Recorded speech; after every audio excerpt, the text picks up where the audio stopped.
इस deep dive में स्वागत है। आज हमारे पास भारतीय फिल्म निर्देशक मंजूर खान पर एक संक्षिप्त जीवनी नोट है और हम इसमें छुपी हुई बातों को समझने की कोशिश करेंगे। हमारा मिशन है मंजूर खान के करियर के जो मुख्य पड़ाव हैं, उनकी खास फिल्में और हिंदी सिनेमा पर उनका क्या असर रहा उसे समझना। ये नोट उनकी फिल्मी बैकग्राउंड से शुरू होता है। उनके पिता नासिर हुसैन वो खुद एक बहुत माने हुए फिल्म मेकर थे। और ये जानना जरूरी है उनके सफर को समझने के लिए। सिर्फ फिल्मी परिवार से होना ही काफी नहीं था। इन नोट से ये भी पता चलता है कि उन्होंने बाकायदा फिल्म मेकिंग की पढ़ाई भी की और उससे पहले अपने पिता के साथ सहायक निर्देशक के तौर पर काम भी किया। अच्छा, तो एक तरह से जमीनी तैयारी भी थी। ये दिलचस्प है।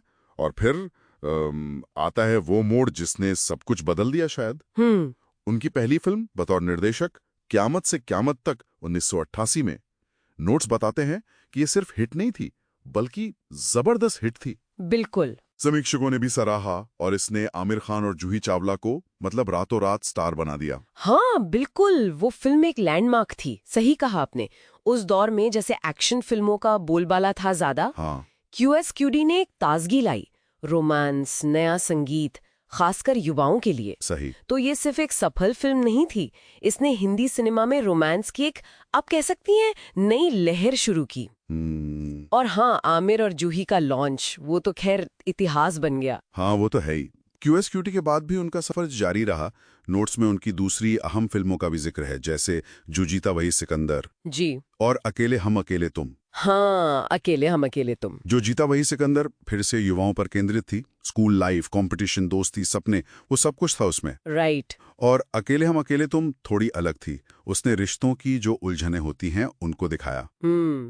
तो इससे उनके काम का एक पैटर्न सा दिखता है ना। बिल्कुल। ऐसी कहानियां जो युवाओं से कनेक्ट करें लेकिन उनमें थोड़ी गहराई भी हो। तो अगर हम उनके स्टाइल या अंदाज की बात करें तो क्या खास बात उभर कर आती है? नोट्स यही कहते हैं कि फिल्में अक्सर नौजवानों पर फोकस करती थी। रोमांस, ड्रामा और संगीत का अच्छा मिक्स होता था। जी, वो तो था ही। और एक और परत जो नोट्स में जोड़ी गई है वो ये कि उनकी फिल्मों में अक्सर हल्के फुल्के ढंग से ही सही, कुछ सामाजिक मुद्दे या युवाओं के लिए प्रेरणादायक संदेश भी होते थे। अच्छा, जैसे जो जीता वही सिकंदर में सिर्फ वो साइकिल रेस का मुकाबला नहीं था, उसमें क्लास डिफरेंस का एंगल था, खुद को साबित करने का जज्बा था।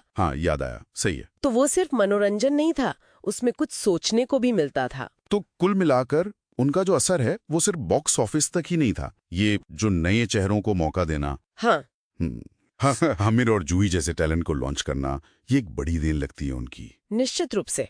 नोट्स इसी बात पर जोर देते हैं कि भारतीय सिनेमा में उनका योगदान महत्वपूर्ण है।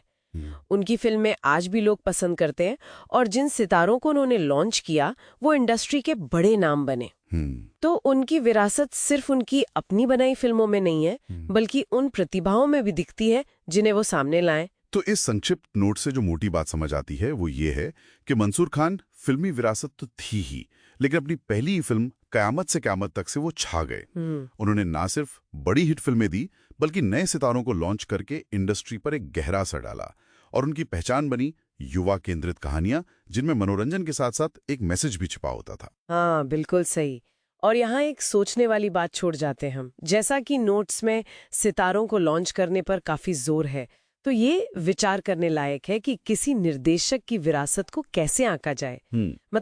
उनकी अपनी बनाई फिल्मों की संख्या और सफलता से, या फिर उस प्रतिभा से जिसे वो इंडस्ट्री में पहचान दिलाते हैं और जो आगे चलकर सिनेमा को और समृद्ध करती है ना।